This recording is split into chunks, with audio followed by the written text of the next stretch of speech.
Hello, and welcome to Life of a Boss, the podcast, hosted by entrepreneur, public speaker, and mentor, Jason Hardin. This podcast is all about helping audiences create and reach their own definition of success through positive thinking, perseverance, and personal development.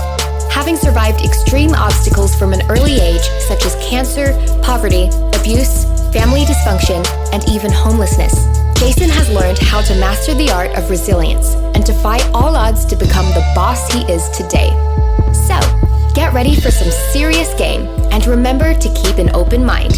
Now, without further delay, here is your host, Jason Hardin.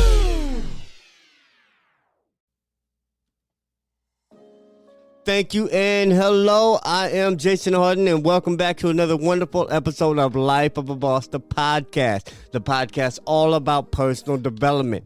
And today in the studio is very special to have Suzu Sine with us. Hello, I'm doing great. Oh, did you ask me how I was doing? Well, I'm doing great. I always great. want to know how you're doing. How are you doing, Jason? I am okay. I cannot complain. And I feel even better because you're in the studio and because we have an excellent show, and what we're doing today is unpacking the interview that we did with Tiffany Jackson and picking out our highlights and actually digging deep into the values that she gave and the gems that she dropped. So that's what we're going to do today. And first, I want to hear from you. What is the first thing that stood out in your mind from Tiffany's interview? Well, I'm going to go ahead and quote Tiffany. And one of the first things that she said that really stood out, she said she wanted to do what she wanted to do and not what everyone else suggests for me to do. It was one of her quotes. I remember that. Yeah.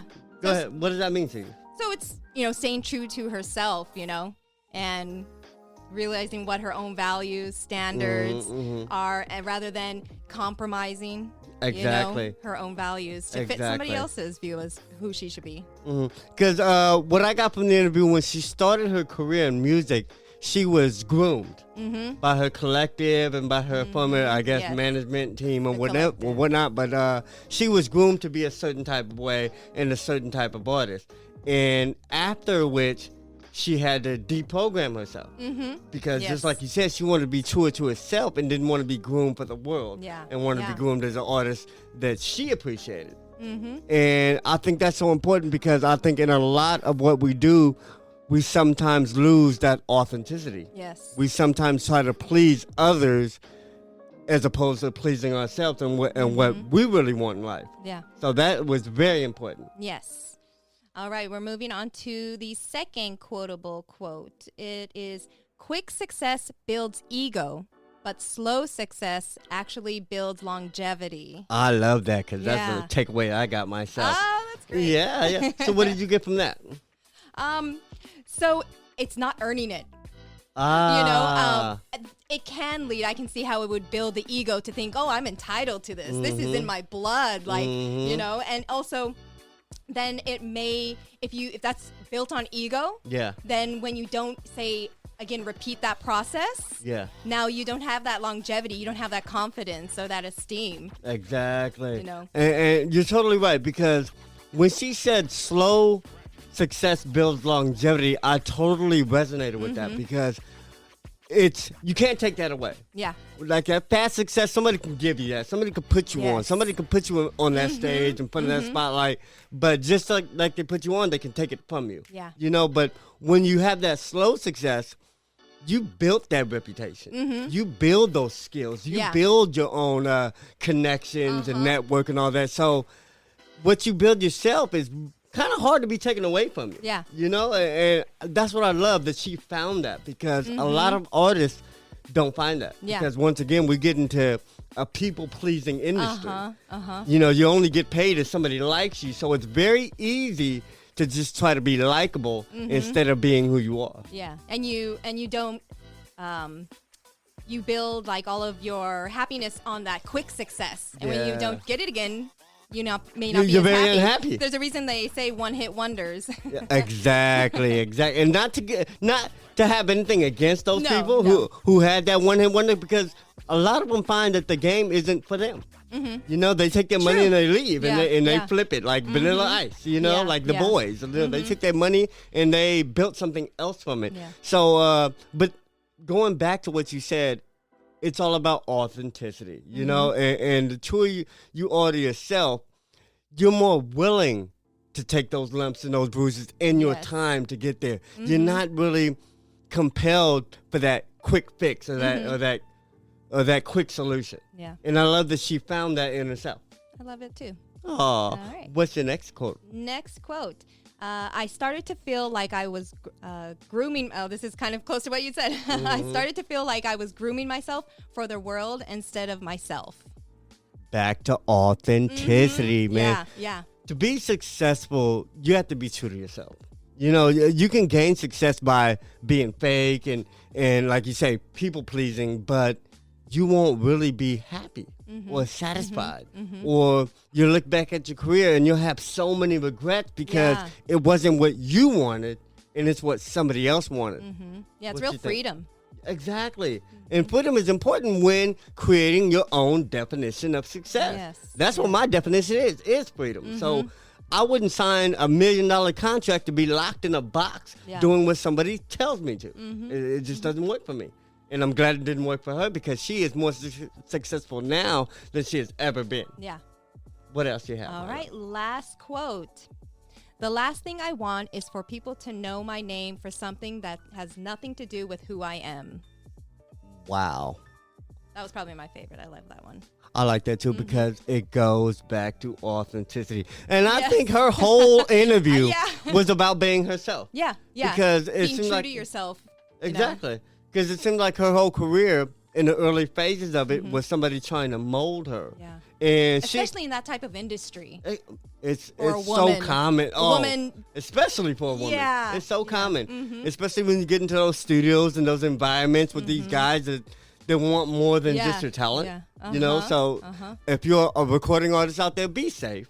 Yeah. If you're a female, especially be safe because this industry is a beast. Yeah. And you don't realize, I think, that whether or not you want to be, you're a role model for other young women. Yeah. You are. You like Nicki Minaj and Cardi B, they might suck as role models, but they're role models nonetheless. Yeah. You got little girls wanting to be them. So you have to be mindful of that. Yeah. And I'm not saying you have to subject yourself to be the role model, but you always have to conduct yourself as if somebody is watching. Yeah, you do have a responsibility. Exactly. And one thing about Tasha found more of herself by going back to church. She connected to her spirituality. Yeah, and that helped her become the artist she is because she was able to find who she was, or at least refine who she was because she was losing that. And I think that's so important. Yes, it is. What about you?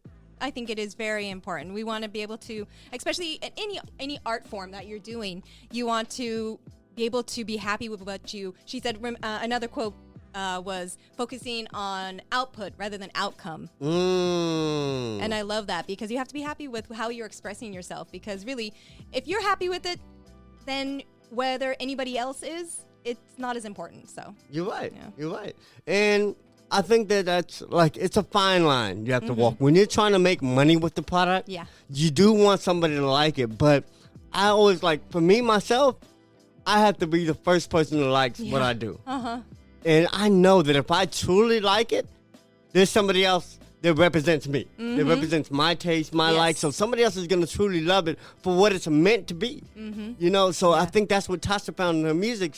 She wanted to create music for her and for people like her. And it took a minute to refine that after she was being groomed. But one thing that I did learn from her is that she learned from those mistakes. She learned from her time with the collective. Because after that was over, she became her own label. And that was one question I asked her is how do you navigate the music business now that it's changed so much? And for those that don't know, it hasn't changed in a worse way by far. It's actually better. It's harder to rise above the noise, but it's easier to get on because we have the whole world at our fingertips. Through YouTube, through Spotify, through SoundCloud. Like, they didn't have this 20 years ago. And that's how we're able to do this podcast. Exactly. Like, we didn't have this technology. We'd have to be in a studio somewhere. On radio. Yeah. We'd have to be, for real, in a broadcast studio doing this. But now we can do it from the comfort of our own homes and offices. And I think that that's what she utilized, technology and her own network and family members and friends to find these opportunities, just like getting on I Can See Your Voice. Yeah. You have to be your best promoter, right? You have to be your biggest fan. Yeah, that's right. But anyway, that's our show. You know, we wanted to make it quick. We wanted to really unpack what she had to say. And basically, it was all about authenticity, being true to yourself, staying true to your craft, and honing in on what makes you better for you and not what makes you better for the world. Any last thoughts, my love? I agree 100%, and I love you, baby. Oh, she's so wonderful and so agreeable. But don't let that fool you. She has her own mind, and she knows how to put people in their place. And I love that. But anyway, man, we loved Tiffany, and we love what she brought to the show because she showed that it can still happen. People who want to get into that music industry, people are still doing music. The game has changed, but success is still there. All the success and everything you ever wanted is still there. It just looks different. It's not packaged the same. Yeah. But you have to be willing to wear more hats. You have to be willing to understand that the music business is more business than music. Yeah. So in all you do, keep that in mind. All right? All right. All right. Anyway, keep checking us out, man. Listen to Life of a Boss, the podcast, coming out every Monday and every Thursday of every week. Check out the website, lifeofaboss.net, and get our downloads. And, man, just do what you can to get better. Because that's all we try to do is help you become the best you that we can. All right? Anyway, I love y'all. And remember that success is a lifestyle. Peace. Peace.